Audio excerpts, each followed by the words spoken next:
Hello, folks. So, this is a special bonus edition of Every Naval Battle in History. We are travelling far forward in time to 1929.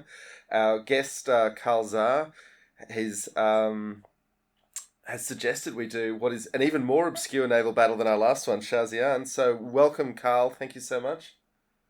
Hey, thank you, John. After our last episode on the Battle of Sashan, I thought if you want to do if you want to do obscure naval battles, because Sashan was pretty obscure battle even in the even in the Three Kingdoms period.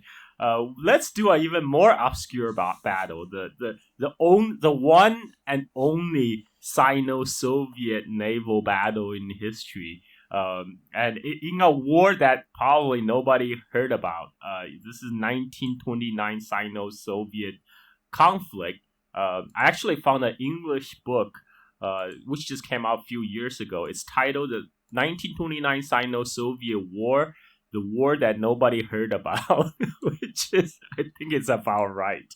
And because I recently did a Twitter thread about this war, and it's getting pretty good response. So I thought, okay, I remember John. He's into naval battles, and let's get a good coverage on this one because this is the only time China actually fought a naval battle with the Soviet Union, and it was fought again on a river. It's fought on the the tri-junction of the Amur River, so Ussuri River and Songhua River. So the three river comes together. This is right near the Russian city of the Khabarovsk. How do you say that word? Just hold on one second. Let me pull up my map so I can work on my Russian pronunciation, at least from the spelling. So I just wanted to give people probably want to take a look at a map, the current map of For those watching on YouTube, there will be maps. Oh yes. Thank you. That would be very important. So just to give a really quick rundown of the background history of like kind of Russian-China relations leading up to this war. So back in Russia, of course, after after the Golden Horde collapsed, the Golden Horde being one of the Mongol Khanate, a successor Khanate to the Mongol Empire, that had the kind of the overlordship over Muscovy. But when the Golden Horde's power was destroyed in the Mongol Civil War against by the warlord Mongol warlord Tamerlan, Russia was able to quote unquote throw off the Tartar yoke and then started to expand eastward. And this was done by 1600s. Russia already expanded deep into Siberia, and by 1640s, Russian Cossacks already reached the Amur River Valley. But then they encountered the Qing Empire, which was already established in the region. There was a war that was fought in the late 1600s that resulted in the first Sino-Russian treaty, the Treaty of Nerchinsk, that established the border between the two empires. Sorry, what year was that again, Carl? Let me search the border of the Treaty of Nerchinsk is signed in 1689. Wow. Basically, that just pushed the Qing Empire were able to push the Tsarist Russia out of the most of the Amur River Valley, but the border was formed along the Argum and Shilka River, which is a tributary on the upper reach of the Amur River, and then proceed overland via the Stanova Mountains. So this border stand for about 200 years, and then during the Second Opium War in the 1860s, when the joint British Franco forces were marching on Beijing. So at that time, Russia seized this opportunity to seize the land north of the Amur River. And then during the Treaty of Tianjin, which Russia played as a sort of mediator between the Qing Empire and the joint British and Franco forces, as a quote-unquote reward, then Russia received all the land east of the Ussuri River. So by 1860, the Treaty of Tianjin, or Convention of Beijing in 1860, the basically the current shape, the most of the current border was formed.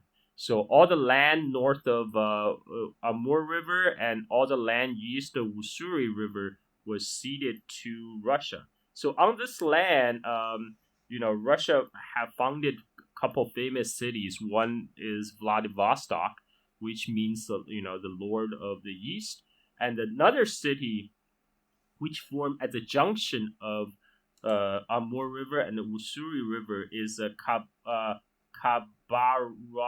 Khabarovsk. Excuse my Russian here. It's okay. My Chinese is going to be appalling. But yeah, Khabarovsk, I guess I'd call it. But yep. So that is going to be one of the conflict points during the 1929 Sino-Russian, the Sino-Soviet conflict. So,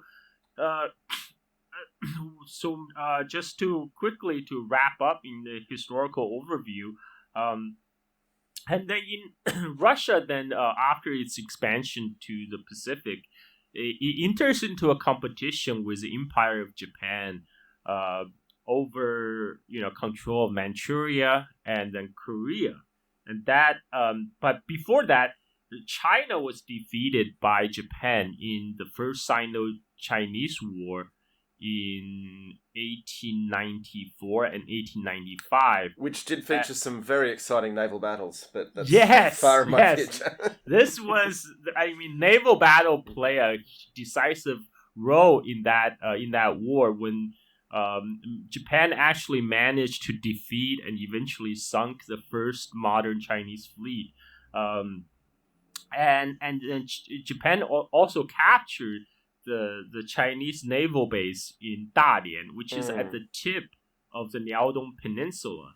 So as a settlement of the war, when the Chinese envoy Li Hongzhang went to Japan to sign the Treaty of Shimonoseki, so Japan demanded that China cede the Liaodong Peninsula, which is the peninsula that's next to Korea Peninsula, and also to see Taiwan. Yeah.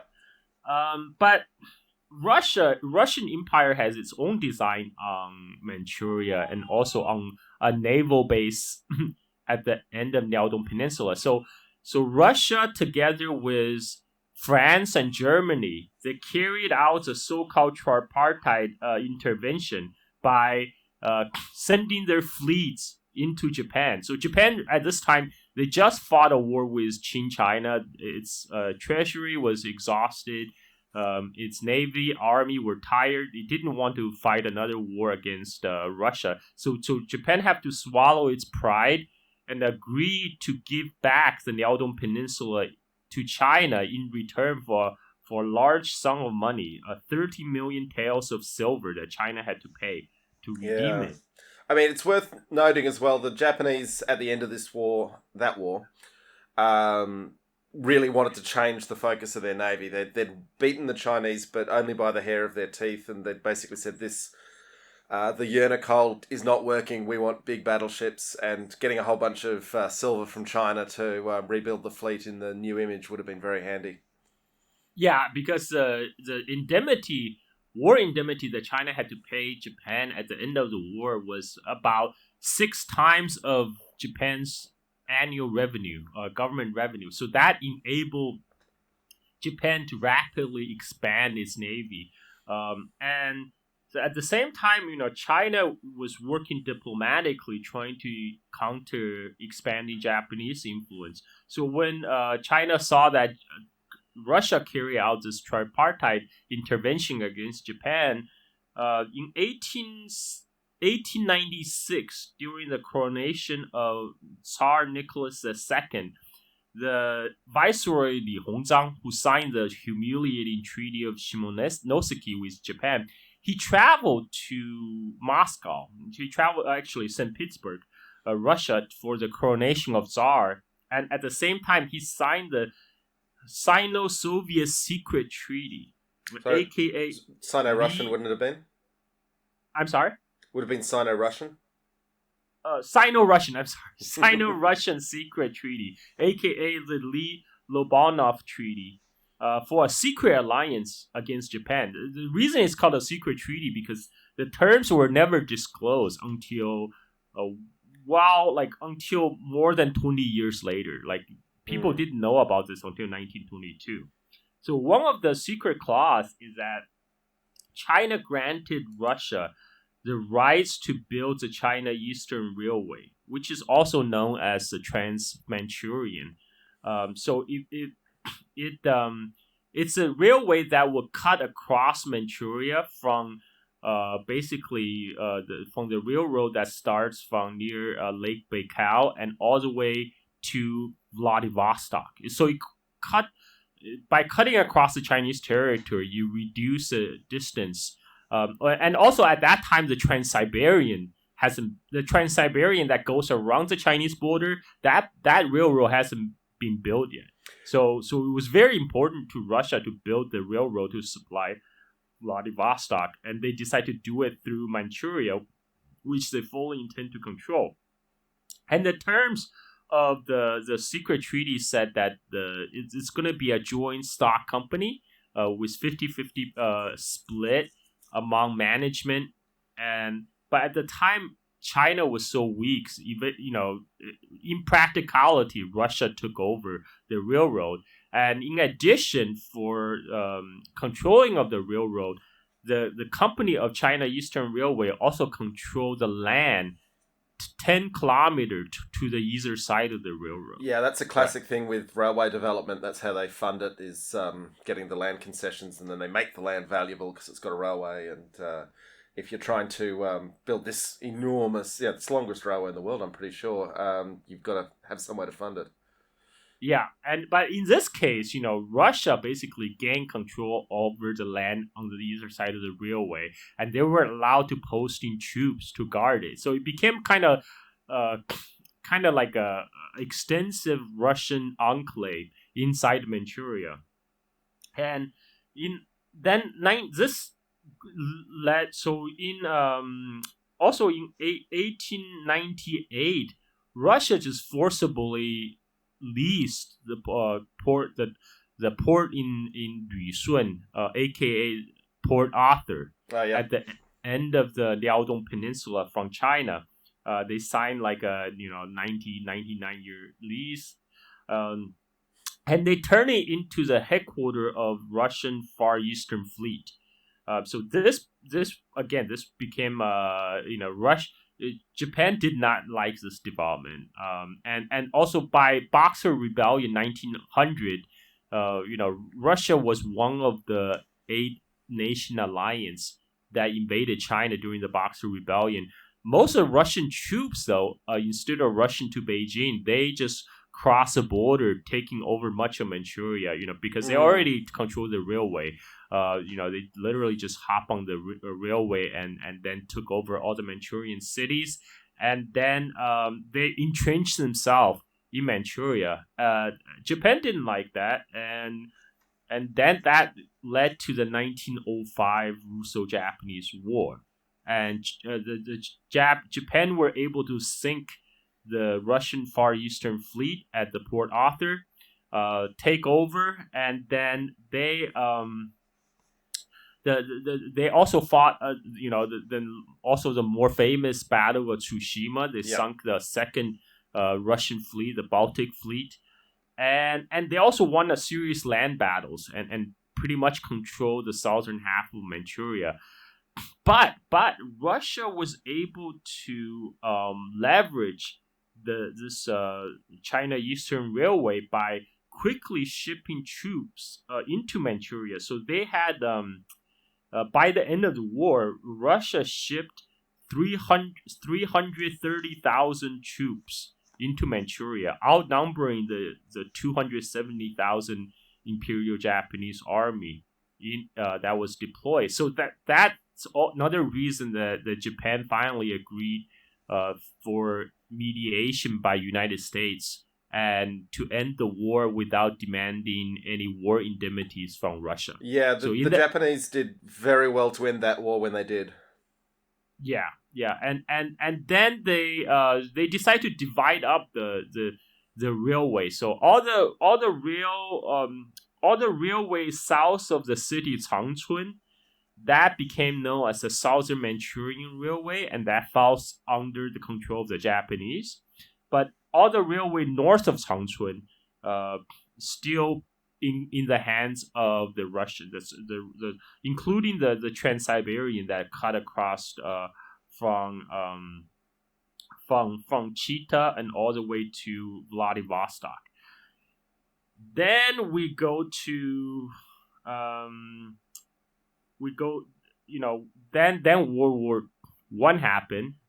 October Revolution happened, and what happened was that most of the Russian Far East and Siberia were in the hands of the White Russian forces, and also the Allied forces after World War One wrapped up. They also participated in the Allied intervention into the Russian Civil War. So at that time, the Allied intervention also included China because at that time the Beijing government of China was kind of enticed to join World War One on the Allied side by United States because U.S. promised China that they would be able to take over the German colony, take back the German colony of Qingdao, in which the Chinese took. province of. Yep. So and because at that time the European theater were desperately short of manpower because all the men went to the front, so they needed people to man the factories and to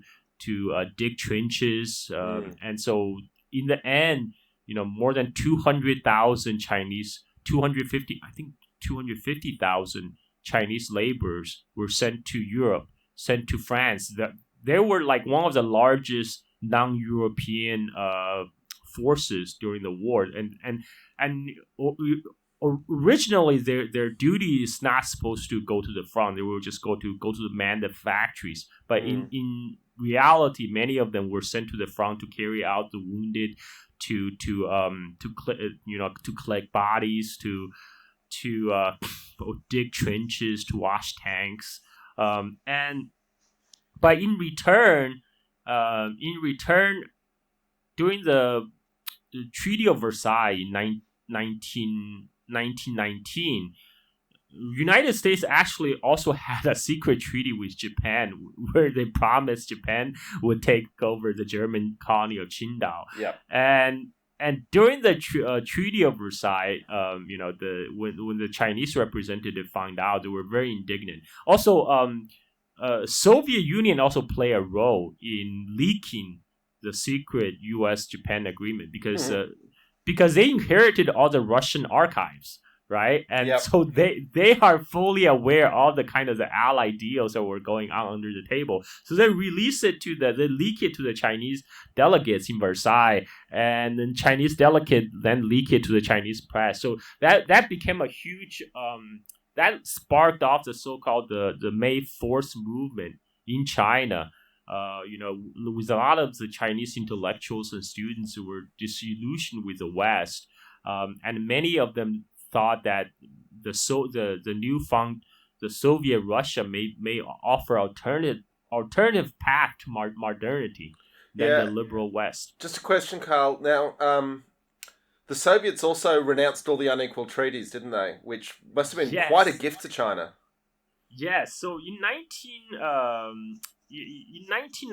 July 1919 and later September 1920, Lenin in two occasions gave out a speech where they announced abrogation of all unequal treaties between the Tsarist Russia and China, and that they will unconditionally return China Eastern Railway to to China.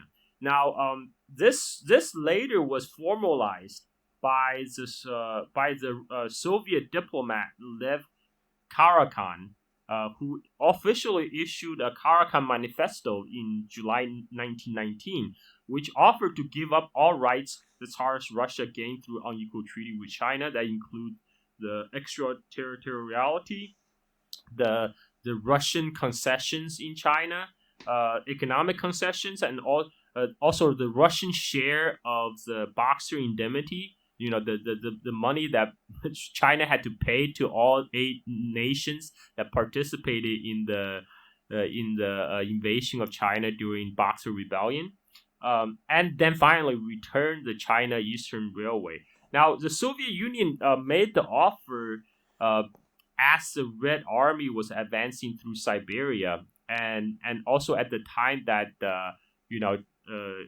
China was part of the Allied intervention. China actually sent troops to Siberia along with United States, Japan, and others. And Australia. Yes, Australia as part of Britain. Yes, and we had about 10,000 Australian soldiers fighting in that conflict. Wow, I didn't know it's that much. There were a number of Victoria Crosses awarded. It's yeah, I mean, they basically the sweepings of the army who didn't want to go home got offered, if you want to keep fighting, off you go. Wow, I did not know that many Australians were involved. But that makes sense because the Brits were using a lot of Australian in its Far Eastern theaters. I mean, up through World War II. And so after the Soviet made the offer, I mean, the one reason Soviet made the offer is they wanted to split the Allied the Allied intervention in the Russian Civil War. They want to pry China away from the Western orbit, and also at this time, the China Eastern Railway was still in the hands of the White Russians, right? Yeah. So and all the with rest of the Russian Far East. So giving away the White Russians Railway was, not quite the gift that it might have seemed at first, but right, and then but the Chinese the Beijing government didn't really respond. Now people have to realize. Even though at the time the Beijing government was internationally recognized as the legitimate government of China, but after 1916, China pretty much was in the state of civil war among different warlords factions, and what happened was the faction that was in control of a Beijing government at the time, the Zili clique. They were involved in. They were soon going to be involved in a war against another faction. And then so I mean, like they and on top of that, they didn't really control Manchuria because Manchuria was controlled by another Chinese warlord faction. It was controlled by the Chinese warlord Zhang Zuolin with the support of Japan. So they're not the Beijing government is. The warlord faction that controlled the Beijing government was they had other priorities. I have to say, Carl, when you floated this one at me and I started looking and I thought, okay, we've got White Russians who are some of the biggest bastards who ever lived, and we've got the Kuomintang, also some of the biggest bastards that ever lived. And it's like, my God, they make the Soviets look like the good guys. Yeah. and this is all for control of a railway. Yeah. I mean, like this is sounds like kind of outlandish in 2022, but back in 1929, almost 100 years ago, that was serious business. Railway was serious business because that's how you gain control over an entire country. I mean, like it's not just a railway because it's all the land surrounding the railway as well. Yeah, but it's transport and trade and exploitation of resources that are otherwise inaccessible. I mean, it's we think of railways as being a bit funny these days, but they are and remain serious. Yeah, and before, and also like the Trans-Siberian that was built around the Chinese border, that was only completed in 1916, just before the end of World War I. So like that's why the China Eastern Railway was so important, because before the completion of Trans-Siberian, that was the only way for Russia to supply Vladivostok, Hmm. and so And I Beijing think, government did, go ahead. sorry, Carl, just for people unfamiliar with northern China, we're talking about an area that's hundreds of kilometers north of North Korea, so very cold through winter, unbelievably cold through winter, but huge cities. I mean, like Harbin's got these days something like 10 million people. They've a lot of people, a lot of resources. Yeah, yeah. And Manchuria is very rich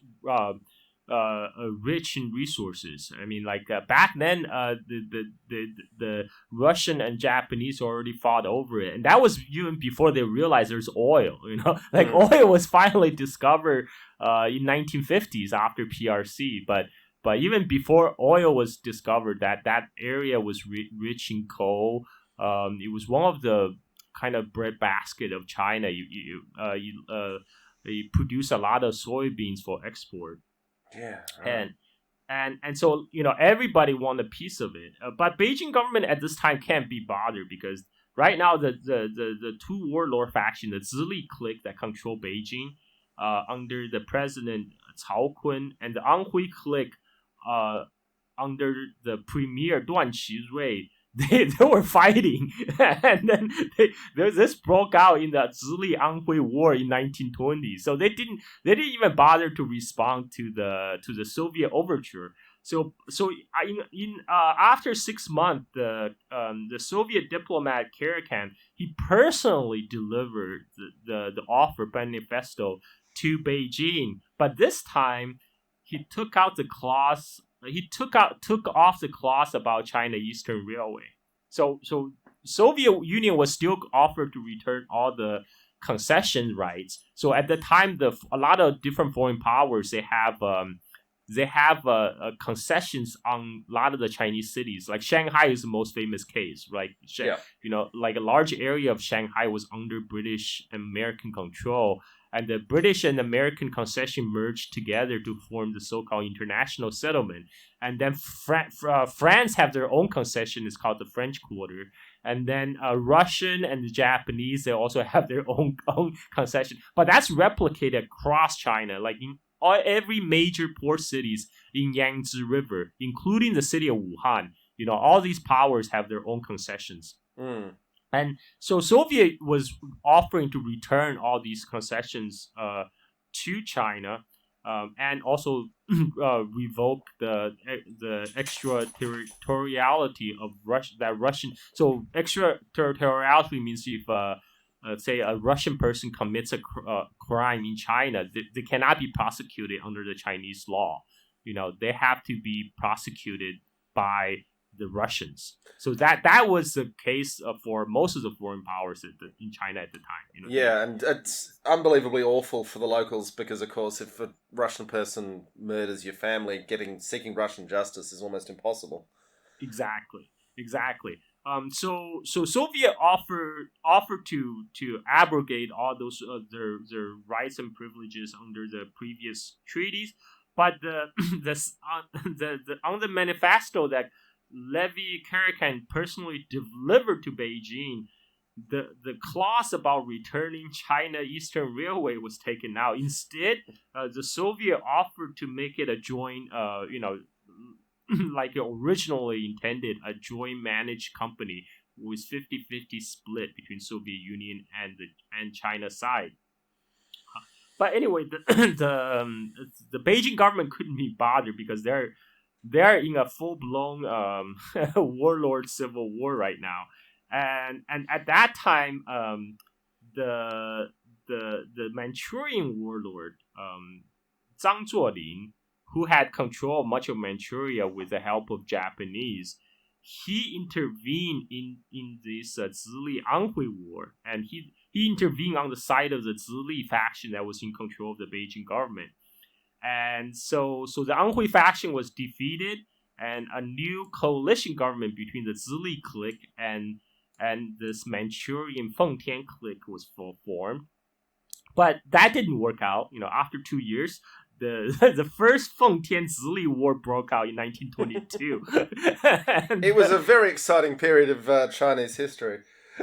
Yeah, this is like some people compare this period of China to like Afghanistan, until recent years.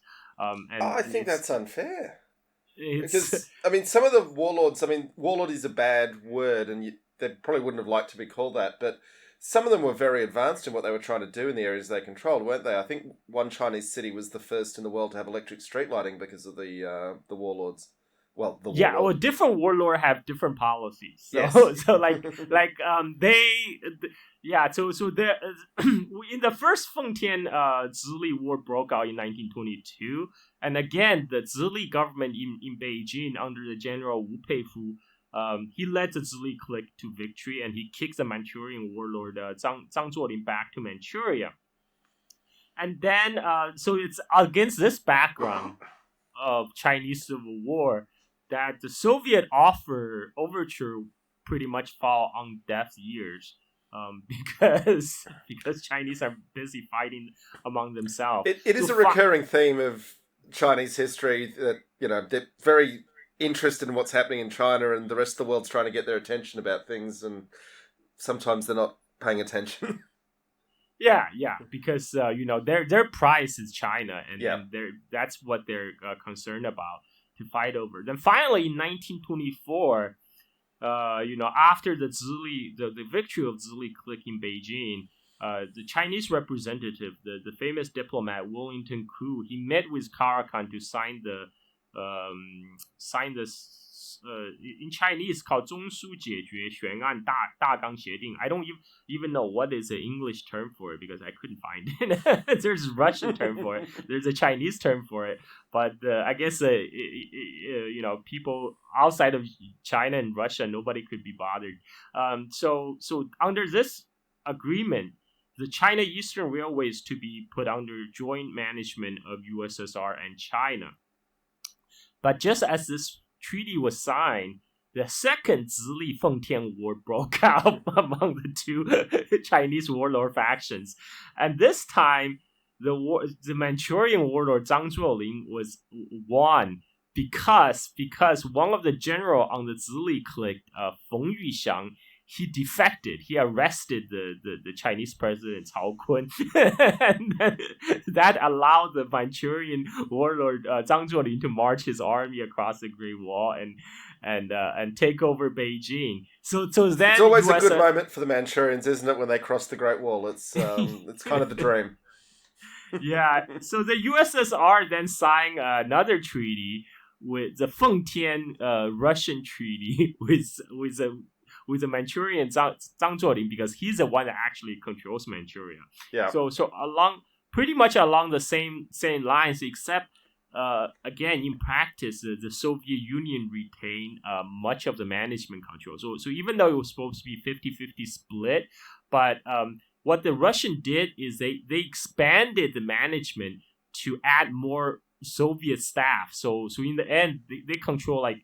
It's more like 60-40, like 66% versus like, 34%. I just love, Carl, that in the 1920s, the Soviets were playing corporate board takeover games in northern China. Yes. And then, so Soviet decided that the defector of Feng Zili clique, Feng Yuxiang, who cost the Zili clique their victory, is a man they could work with, right? The Feng Yuxiang in the West is known as a Christian general because he's Christian, and he's most famous for baptizing his troops with fire hose, right? Very efficient.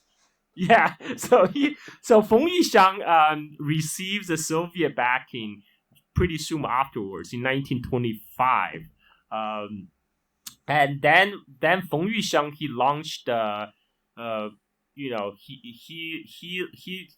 took over Beijing briefly, with the Soviet support, and then the Manchurian warlord Zhang Zuolin of course, would not accept that. And he was about to send his troops again south of the Great Wall to take Beijing. But this time, the Soviet management of the China Eastern Railway refused to let Zhang Zuolin ship his troops on the railway because Feng Yuxiang at this point was Feng Yuxiang, who is in control of Beijing at this point, was a Soviet client.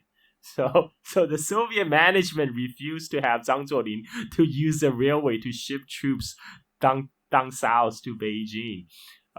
So in the end, Zhang Zuolin arrested the Soviet manager, and the Soviet diplomat here can issue an ultimatum. And eventually, there was the two side backed down, and the Soviet manager were released. But so at this time, the Soviet got really involved in the Chinese politics because they also realized, China is run by various warlord factions, and each warlord faction has one of the Western imperialist power backing. Some by British, some by American, some by Japanese. So Soviet decided, we're gonna support a national liberation movement because this is kind of similar to what Soviet had done in other parts of the world. Like, for example, in Turkey, they supported the Ataturk, right? And they thought this way they will weaken the Allied, because at this time Soviet Union was still isolated diplomatically by the West. So they thought they're going to weaken the Western powers' grip in China by supporting a nationalist cause. And they chose the government of Sun Yat-sen. So Sun Yat-sen at this time, in 1920s, he ran to the southern China. He ran to Canton, today's Guangzhou, and formed a new government in the south. And the Soviet met with him in between 1922 and 1923 and promised support. And in the end, that Sun Yat-sen, because Sun Yat-sen at this time, he was running out of the backers, right? And he gladly accepted the Soviet support. Sorry, Carl, can I ask you something? Yeah, go ahead. So obviously the Chinese of the period had a lot of different views about the world, but in general, they were all pretty sick of the Qing dynasty, weren't they? Yeah. Qing dynasty, at least in the modern China, was kind of universally hated because a lot of people blame the Qing government for its corruption and for its incompetence, mostly because just for losing.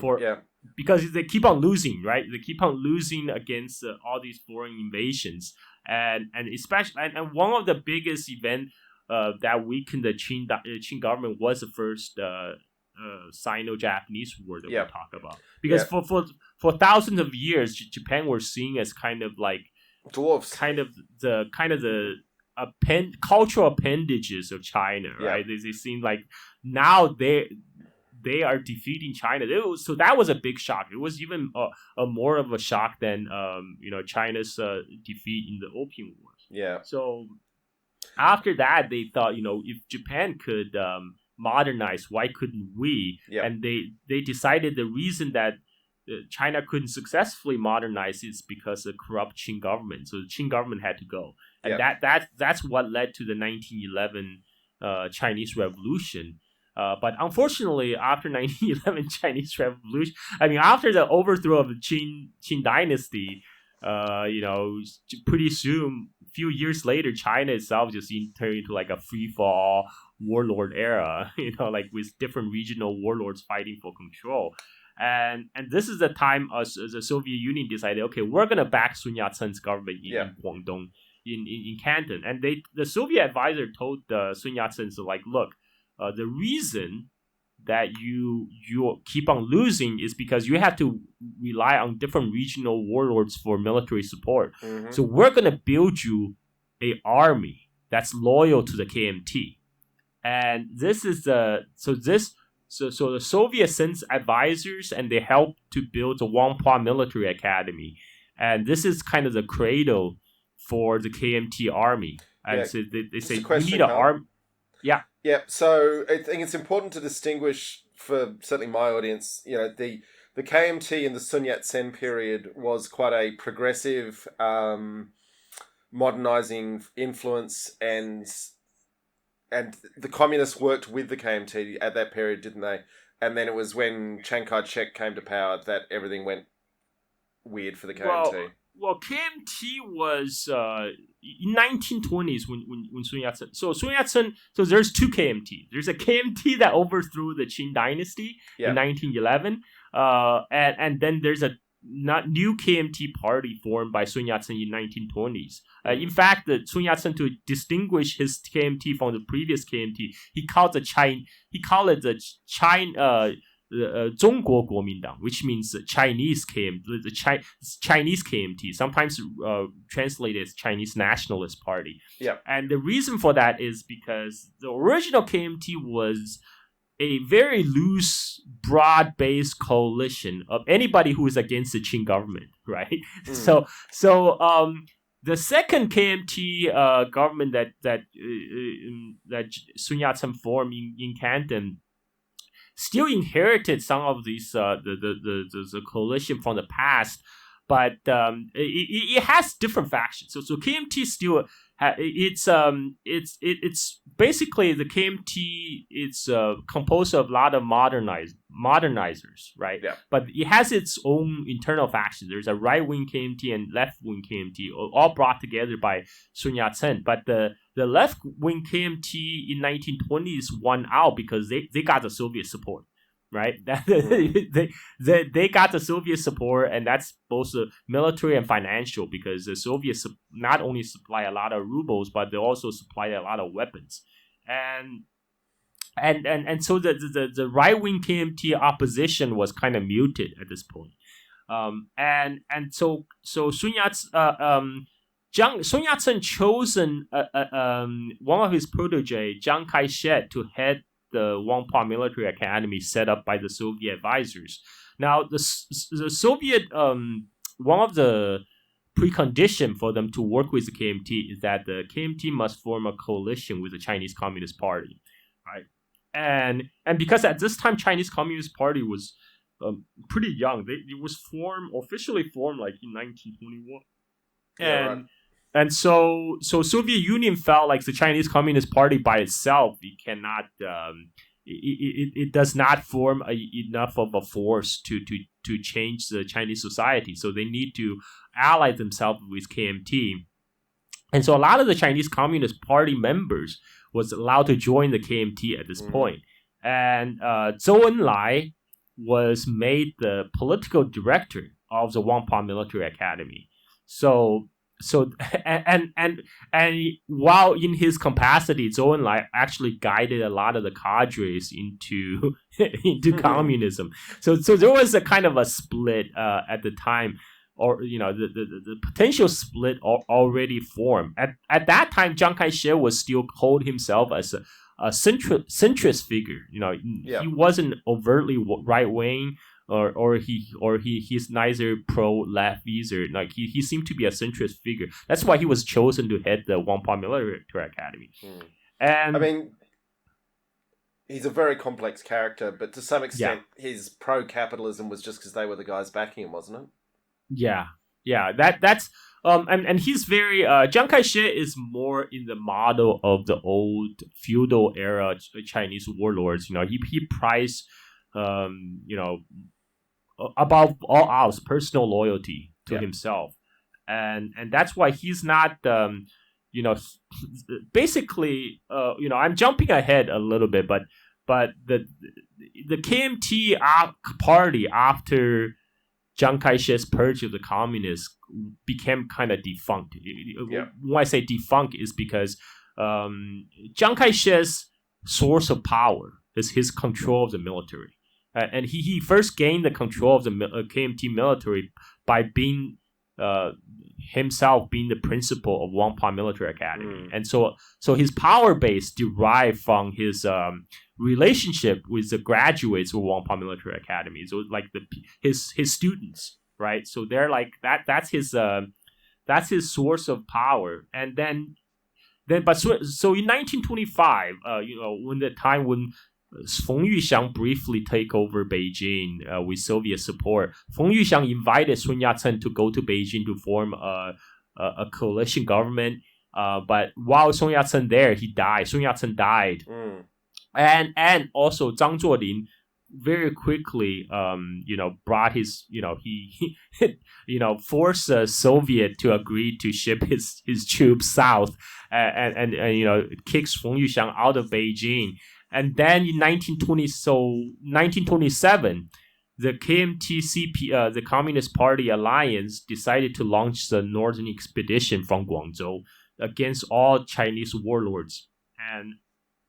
And at that time, in 1927, just before the KMT army marched into Shanghai, Zhou Enlai went to Shanghai to organize a workers' uprising against the warlords holding Shanghai, and he was successful. So the workers' uprising drove out the warlord army from Shanghai. They welcomed in the KMT army, and right then, in April 1927, Chiang Kai-shek started his purge of the communists. He worked with the Shanghai Triad. He contacted the Green Gang leader, Big Year Du, and ordered the massacre of all the union leaders and all the anyone who is suspected of the communist sympathy. So now, 5,000.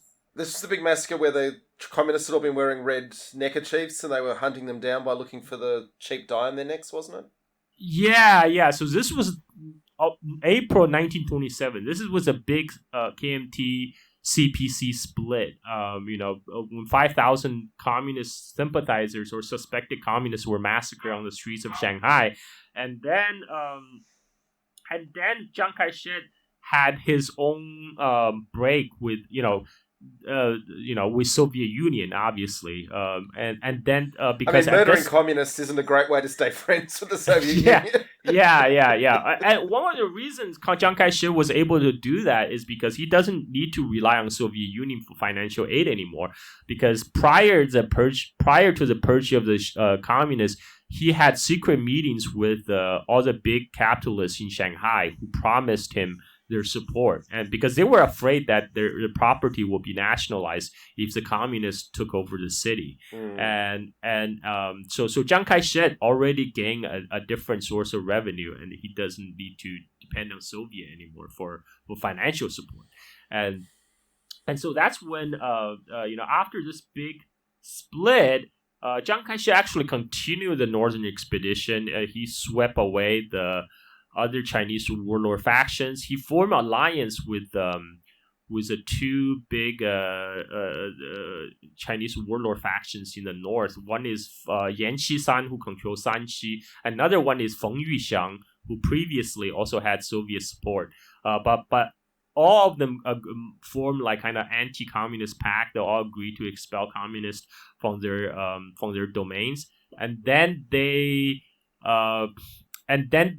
forced the Manchurian warlord Zhang Zuolin to flee from Beijing to go back to Manchuria. So at this point, the Japanese Guangdong army officer was very disappointed with their client Zhang Zuolin by his defeat. So they decided they're just gonna off him completely. They blow up the they blow up his train on his way back to Manchuria, and that forced a crisis. I guess the aim of the Japanese Guangdong army is they're hoping to install a new, more easily controlled puppet.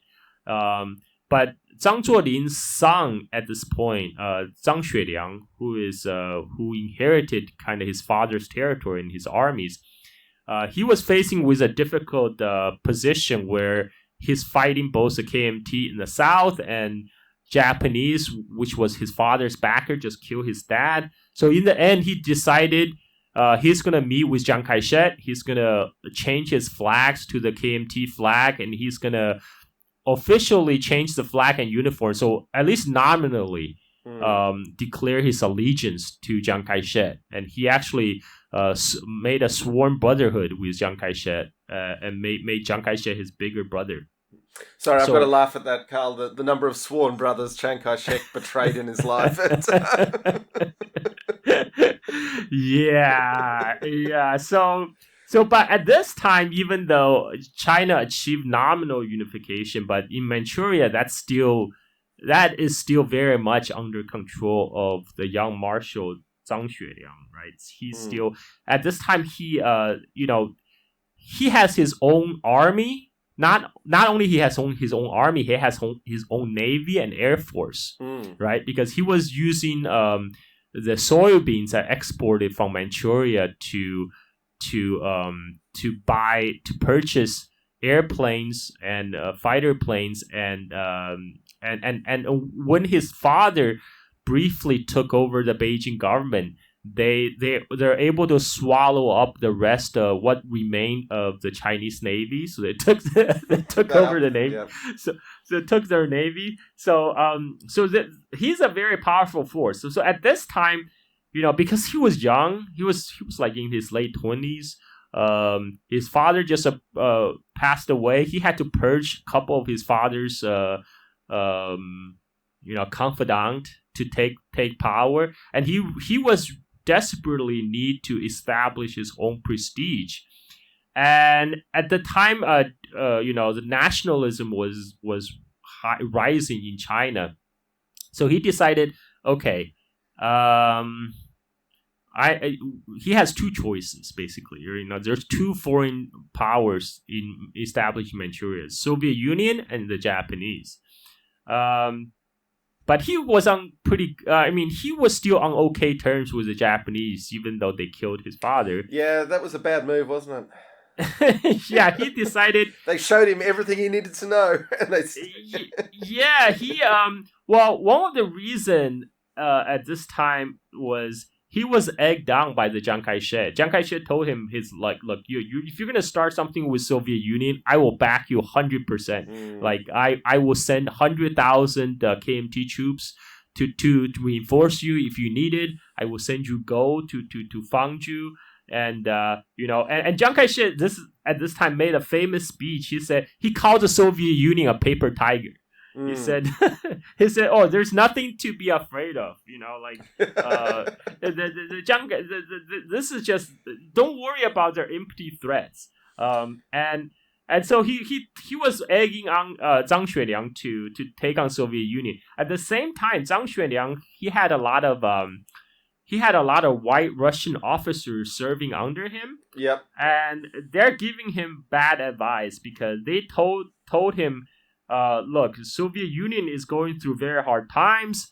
The Soviet forced collectivization policy is making millions peasants to starve to death in Ukraine. Yeah. And which was true, but more complicated than that. Yeah, and then he said, well, right now, Soviet Union, they do not enjoy the popular support at all. So in fact, it's a lot weaker than it first appeared. It's just amazing, Carl, how many people through this period totally underestimated the Soviet Union, all the way up to, the Germans in 1941. Yes. And it's the same story. They just heard the same story. The Soviet Union is internally hollowing out. Its regime is very unpopular. All you need is just a strong push, and everything. Kick on the door. Kick on the door. It'll all fall house down. Of cards. Yeah, house of cards. So Zhang Xueliang believed his white Russian advisors. He also believes the Chiang Kai-shek's promise of support. So he decided, okay, I'm gonna take this opportunity to take back the China Eastern Railway by force. And that obviously did not go well with the Soviet Union, right? Because Zhang Xueliang ordered the arrest of the Soviet diplomats and forcible seizure of the China Eastern Railway. Then USSR issued an ultimatum, and Zhang Xueliang thought, okay, I have 250,000 troops in Manchuria. I have my own air force and my own navy. There's nothing to be afraid of. So USSR actually launched a massive response they put in the command of the Far Eastern Command under the none other than General Vasily Blucher. So Blucher was Soviet advisor to Chiang Kai-shek during the Northern Expedition. So he knew China. Yeah. So he's back in Soviet Union, and he was given the command of the Soviet Far East Command, and he led the Red Army attack across a multiple front of Manchuria. So this is a historical background. Now let's get to talk about the naval battle, which is what we came to talk about. I mean, it's worth just noting the Amur River, it must ice over for most of the year, but it's a big river. We talked about the Yangtze last. I mean, China has a lot of enormous rivers, and the Amur is huge. And what's the one that runs through Harbin that joins the Amur? The Songhua River. Yeah, Songhua would be a big river in any other country, but it's just a tributary of the Amur. Yeah, and so at this time, Zhang Xueliang maintained a river fleet on the Amur River, and so but they're hopelessly outmatched. And his commander actually knew it. What they had in control was two gunboats that was actually former German gunboats that served on the Yangtze River, but was seized by China during World War One. And this was the German gunboat SMS Vaterland, and it was served. It was based from Qingdao, but also served in the Yangtze River. Now was taken over by Zhang Xueliang's dad when he first moved south of the Great Wall to take over. I've got to ask, Carl, and you might not know the answer, but how did they get this boat or these boats into the Amur River, which empties into the far north of Russia? Okay. So when China and U.S. Tsarist Russia signed the Treaty of Convention of Peking in 1860s, China basically lost its access to the Sea of Japan, right? It lost all this coastline. So, however, there's a very small border between Russia and Korea. Yep. That border is demarcated by the Tumen River, right? Mm-hmm. So the Tumen River also marks a border between Korea and China. But at the very last, like a couple kilometers, it forms a border between Russia and Korea. China, however, regained the navigation right to Sea of Japan through the Tumen River. Oh, so there must have been canals. Is that how they got them through? Yeah. Wow. So, okay. So I guess somehow they sailed it up and then maybe somehow put it on the Usu, or they may just sail through the mouth of the Amur River back during the 1919 Allied intervention against the Russian Civil War, because at that time China did send troops into Russian Far East. Okay. So they could have would have been a hell of a voyage. Yeah, they could have sailed directly into Amur River from Sea of Japan. Or either that they sailed through the Tumen River and then maybe somehow made it through the Ussuri River, and then so the battle that was going to take place is right near at the tri-junction of Amur River, Songhua River, and Ussuri River, right opposite of the Russian city of Khabarovsk.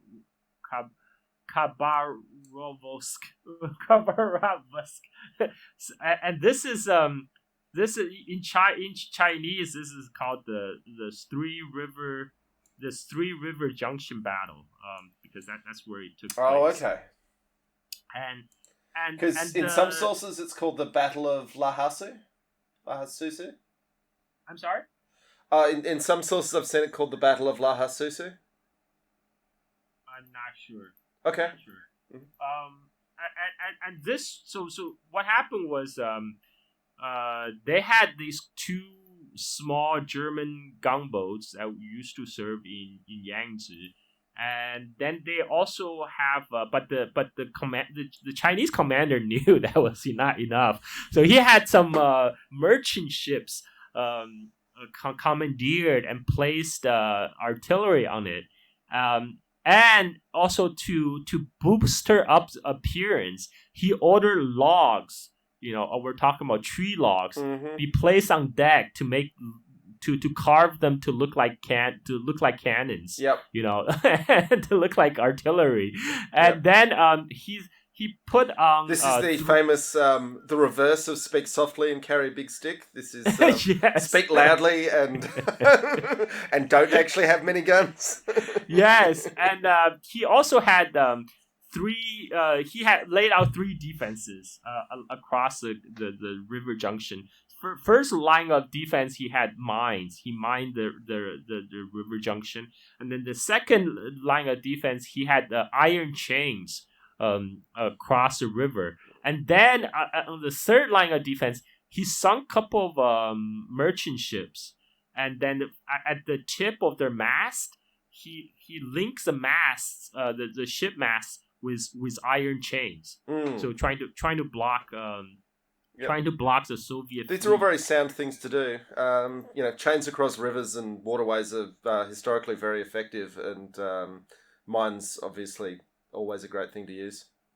Yeah. So the Soviet Union actually they in October 31st, three Soviet ships they broke through the chains, and then they started to then they started to engage the Chinese ships. Now, besides these Chinese gunboats, they also had the Chinese commander felt they didn't have enough firepower, so they had a tugboat to tug a barge into the Amur River, but to hide it among the weeds and to camouflage it. And upon this barge, he placed artillery, right? And so during the battle, Soviet have the total,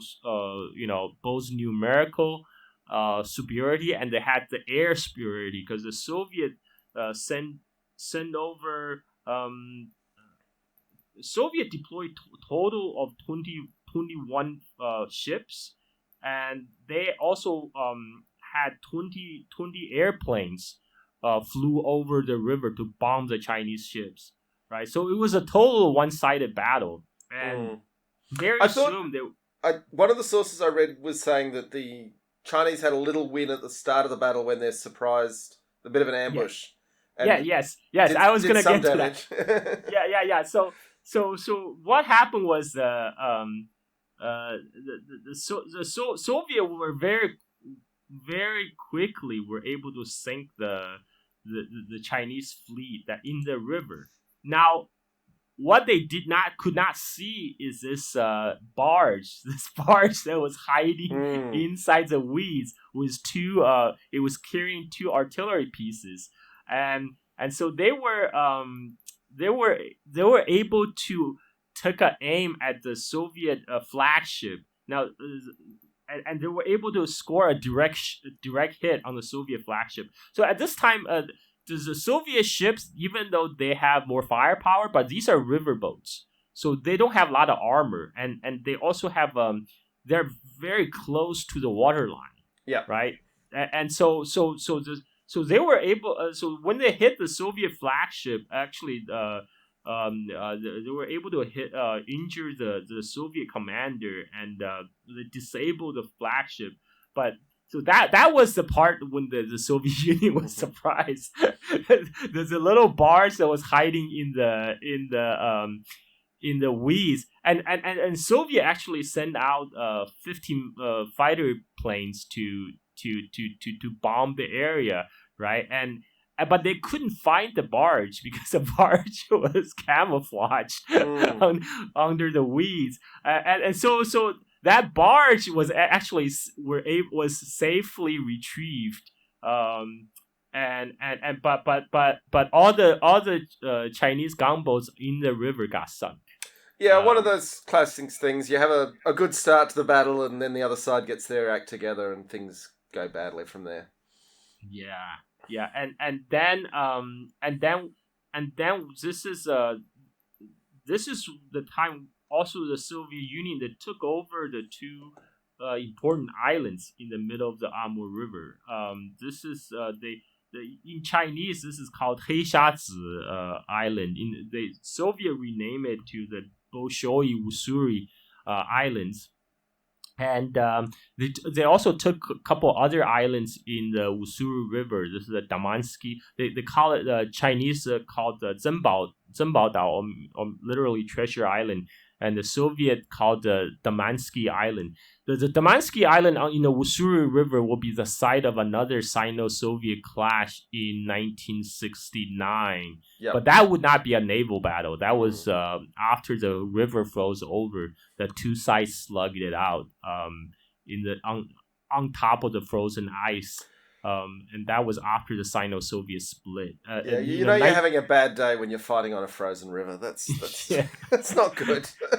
Yeah, like that 1969 Sino-Soviet split over this disputed border eventually led to partially responsible for like 1971 Nixon visit China, because that's when U.S. realized, whoa, the two communist allies are actually fighting each other. Maybe we have a chance to, pry China to our side and use the China card against Soviet Union. Yeah, just that weird moment when the Americans for 1 second realized communists aren't all the same people. Yes. Yeah.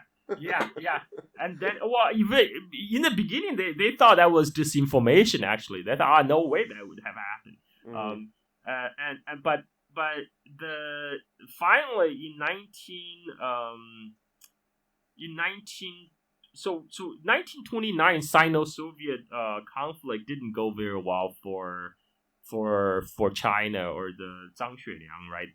The Soviets seized these islands, and they also basically Zhang Xueliang finally agreed a humiliating ceasefire. They agreed to hand back the China Eastern Railway, and it also has consequences for the Chinese people living in Russian Far East, because for a long time Chinese made up a significant population in the Chinese Far East, the Russian Far East, especially the city of Vladivostok. And then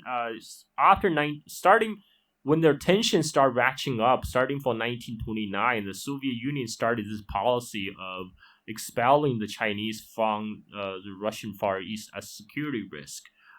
So by 1937, this kind of expulsion of the Chinese was almost complete. So the Chinese, who once made up a big significant portion of population in Russian Far East, now was virtually disappeared. Like by 19, because after the Sino-Soviet thaw in 1989, on the other side of the river, other Amur River, there's almost no Chinese living there anymore. Like they either went back home to China in 1930s, or some of them got relocated to Soviet Central Asia.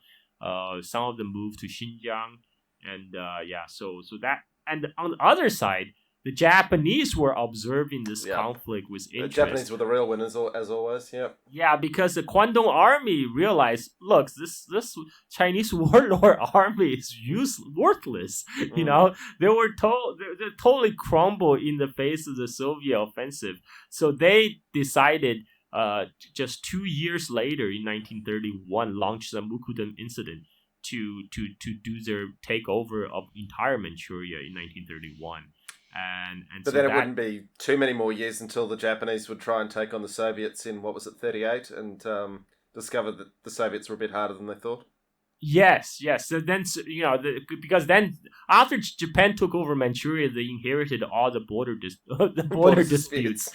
And then they decided to kind of test the Soviet strength, because the Japanese, they had at the time there was a split among the Japanese army and the navy. The Japanese navy wanted to go south to seize the oil-rich Indonesia. Back then, Dutch East Indies, whereas the Japanese army want to seize Siberia.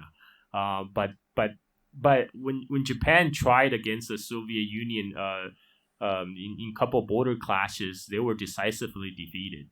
So that's when Japan decided, okay, forget it. Let's go south, and that led to the Pearl Harbor. Yeah, take the easier option of attacking the Americans. Yeah. Yeah.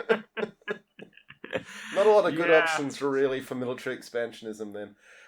So that ends the only naval battle in history between China and Soviet Union, and the border remained disputed until 2004 when two sides. Astonishing. Yeah, two sides finally signed the border agreement to demarcate all the borders, and Russia agreed at that time to return 1/3 of the Heyshatsu Island back to China. After the Soviet Union seized it in 1929. Right. Yeah. So that was kind of end to this. This conflict back in 1929. I think it's just worth reiterating. So this war that almost no one's ever heard of, and this naval battle that even fewer people have heard of, only finally got resolved in terms of the return of territories in 2004, this century. Yeah. Yeah. Just amazing. Almost 100 years later. Yeah.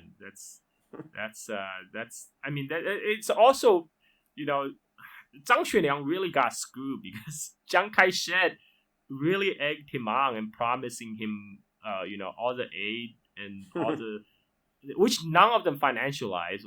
Because when Zhang Xueliang finally realized, oh crap, he made a mistake, he started negotiation. That's when his representative signed with the Soviet Union the Khabarovsk Protocol. To basically return to the pre-war status. But Chiang Kai-shek's Nanjing government refused to recognize the treaty because he said, well, you sign a treaty with a local warlord, we're not going to recognize that. Yeah, fair enough. Yeah, and later, when Japanese took over Manchuria from Zhang Xueliang was left without his home base. Then Chiang Kai-shek sent Zhang Xueliang and his Manchurian army, northeastern army, to northwest China to fight the communists.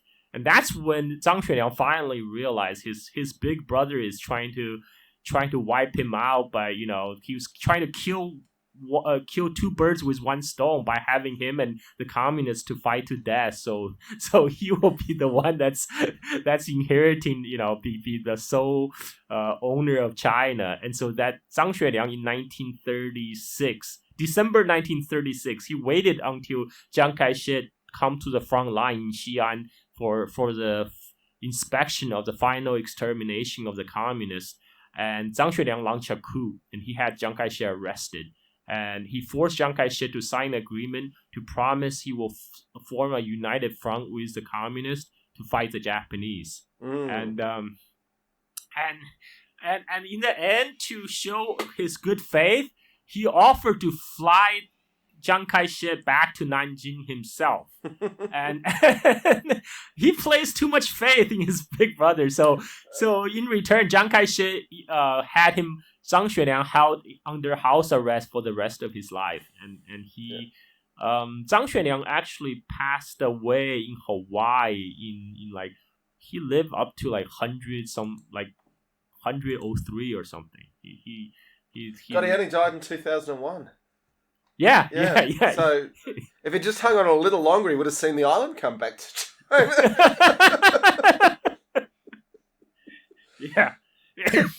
Yeah. So this I guess that will wrap up this kind of episode. Someone really should make an HBO style, Game of Thrones-esque story about the warlord warlord period. period. Yeah.